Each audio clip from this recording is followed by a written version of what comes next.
di latihan 1 itu jadi di soal PLC dasar sistemnya itu pakai time chart. Nah, kita akan mulai satu-satu cara baca time chart gimana, terus kita mengaplikasinya di program itu gimana, kita akan bahas. Nah, sebelumnya kita perhatikan terlebih dahulu di sini ada PB1, PB2, PB lampu 1, lampu 2. Nih, ada kan? Nah, terus cara bacanya itu selalu dimulai dari yang lebih kiri dulu. Jadi paling kiri duluan itu yang paling pertama kita lakukan. Paling pertama di sini kalau dilihat cara kerjanya itu ada mulai dari PB1. Lihat di sini. PB1 ini artinya PB1 apabila kita tekan. Jadi ini posisi dia on 1, ini posisi dia off 0. Jadi kalau dia berada, berarti kalau dia naik ini, itu 1. Nih, ini 1. Nolnya di mana? Nolnya di sini. Nih, nolnya di situ. Nah, terus PB1 ditekan, berarti kalau PB1 ditekan nih, kita tekan, 1 kita tekan, dia mengaktifkan lampu 1. Lampu 1 menyala nih. Lampu 1 menyala. Menyala. Ini 0, ini 1. Menyala. Nah, di sini belum selesai. PB1 ditekan, lampu 1 menyala. PB1 kita lepas. Nah, di sini kita tekan, di sini kita lepas artinya. Lampu 1 tetap menyala. Artinya, di program kita bisa bikin 1 PB1 PB1 100 00 L1. Kita pakai pengunci di sini. Nah, asumsinya itu ketika PB1 kita tekan, PB1 kita tekan nih, tek, posisi 1. Dia mengaktifkan lampu 1. Lampu 1 nyala nih. Nyala. Terus di sini kan kelihatan tuh. Time chart-nya naik. Jadi ini 1, 1, tetap 1 nih. Kan dia nggak ada time chart yang turun tuh. Berarti posisi lampu tetap menyala terus. Berarti artinya nih, kalau dia bablas sampai sini nyala, berarti dia continuity. Artinya dia tetap menyala terus-menerus. Nah, di sini kita tekan dia menyala. Tapi kalau PB1 kita lepas, nih, nyala, dia akan nyala di sini. Di sini mati. Mati. Kita lepas PB-nya, lampu 1 tetap menyala. Tetap menyala. Nih, tetap menyala. Selanjutnya, jika kita pencet PB2, di sini kita pencet PB2, sama. Soalnya kan sama nih, sama kayak PB1. Kita tekan, lampu 2 menyala. Kita lepas, lampu 2 tetap menyala. Berarti sistemnya sama, dia dikunci. Jadi di sini bisa kita bikin C2 PB2 di sini.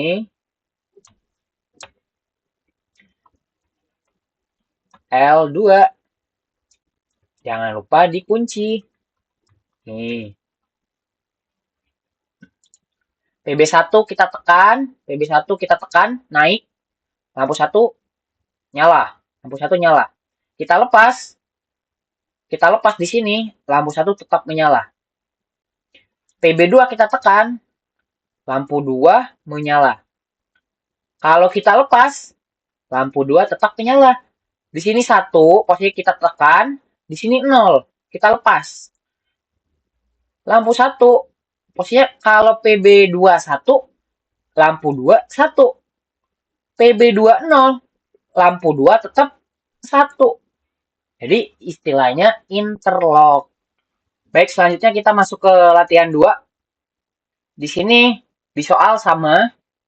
Jadi kita baca time chart tuh mulai dari kiri ke kanan dan kiri yang paling atas terlebih dahulu. Di sini dilihat sama PB1 kita tekan. Jadi kita tekan, ini posisi dia 1. Kita tekan mengaktifkan lampu 1 di sini. PB1 kita lepas, lampu 1 tetap menyalakan di sini. Tidak ada instruksi buat mutusin lampu 1. Nah, kita bisa bikin dulu. 1, PB1 dikunci. Nah, kemudian kita lihat lagi. Sekarang PB2. Kalau kita tekan, di sini posisi kita tekan 1, sini 0. Nih, kalau kita tekan, di sini terlihat lampu 1 turun nih, jadi 0. Di sini lampu 2 menjadi 1, menyala. Artinya, jika PB2 kita tekan, dia bakal memutuskan lampu 1, kemudian menghidupkan lampu 2. Nah, lihat di sini. PB2 kita tekan, dia putus. Kalau kita lepas, lampu 1 tetap putus juga. Lampu 2 tetap menyala. Nah, caranya gimana? Caranya hampir sama seperti soal yang pertama. Kita bikin PB1, PB2, lampu 2, kemudian kita gunakan 100.001 sebagai pemutus di sini. Bang, kenapa nggak pakai PB2, Bang? Kan di sini katanya PB2 ditekan, lampu 1 mati. Berarti lampu 1 nih, Bang, buat mutusin itu. Kenapa nggak pakai PB2? Karena gini, saya simulasikan. Kalau saya pakai PB2 saat PB1 saya tekan, kalau saya pakai PB2 buat mutusin L1, PB2 memang bakal langsung putus. Dia bakal mutusin juga interlock ini. Bener, nggak salah, bisa. Jadi kalian bisa gunain 100.01 atau dari PB2 juga bisa. Misal kita pengen 2, kita pengen tes dulu. 2, nih. Nih, kalau di time chart, di sini kan jelas tuh. Kalau kita pencet PB1, lampu 1 menyala. Kita lepas nih, PB1 tetap, lampu 1 tetap menyala. Apabila kita pencet PB2, lampu 1 padam, mengaktifkan lampu 2. Nah, PB2 kita lepas, atau dia kondisinya 0, lampu 2 tetap menyala. Lihat di sini lampu 2 tidak ada instruksi buat turun. Tidak ada, tapi dia lanjut sampai ujung atau continue.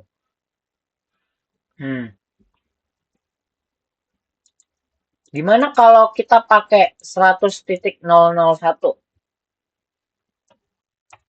Boleh juga, tidak apa-apa. Malahan pakai 100.01 itu lebih safety. Hitungannya lebih safety kebanding dari PB2.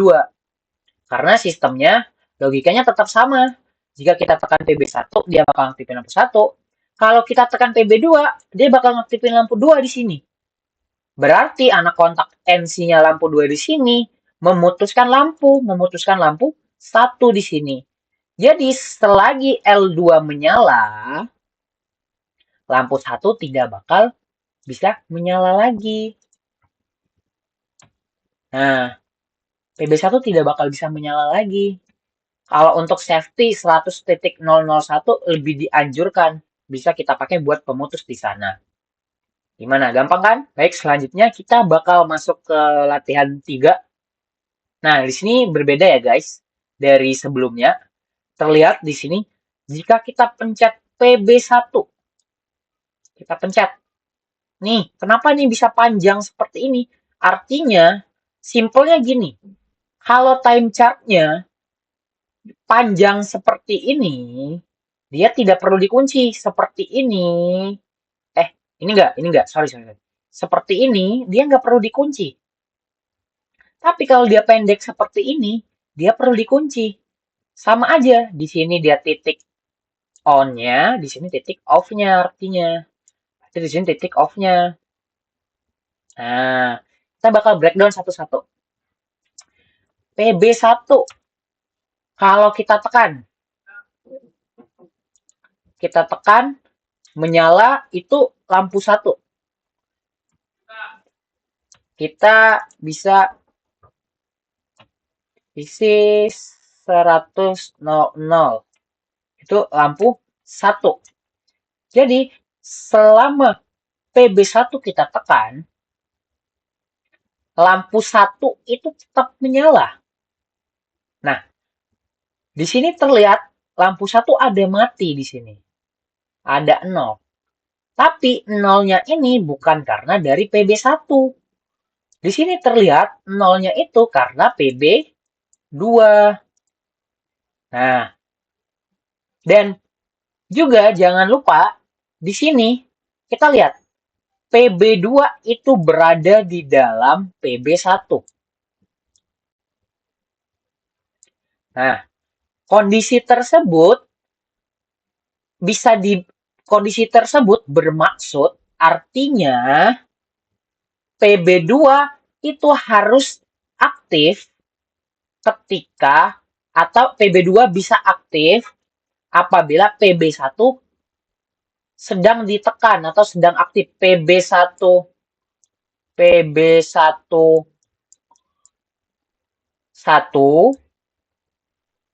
maka PB2 bisa bekerja.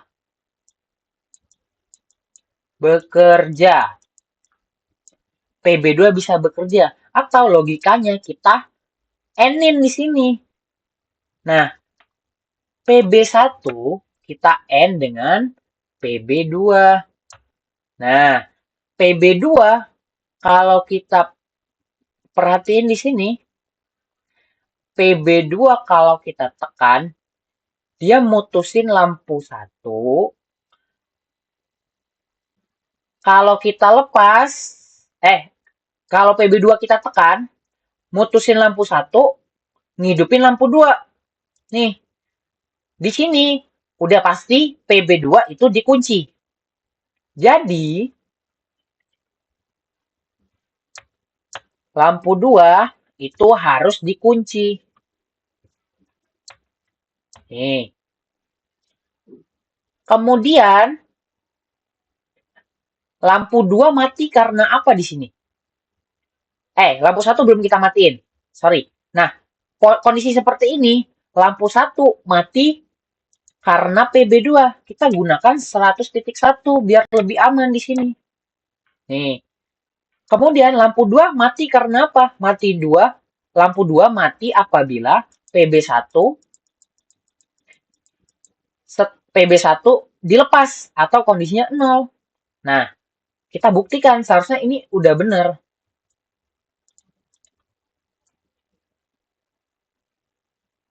Nih, PB1 kita tekan. Lampu 1 menyala. PB2 baru bisa bekerja di sini.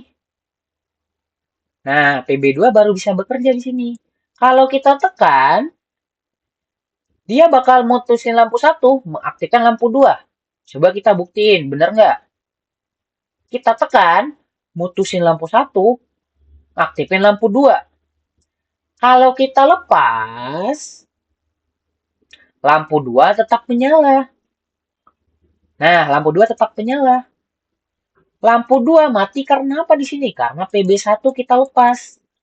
Kita lepas PB1 di sini. lampu 2 padam.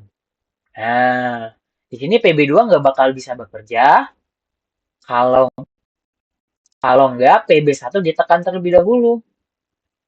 Nah, bener kan? Gampang kan? Gampang lah.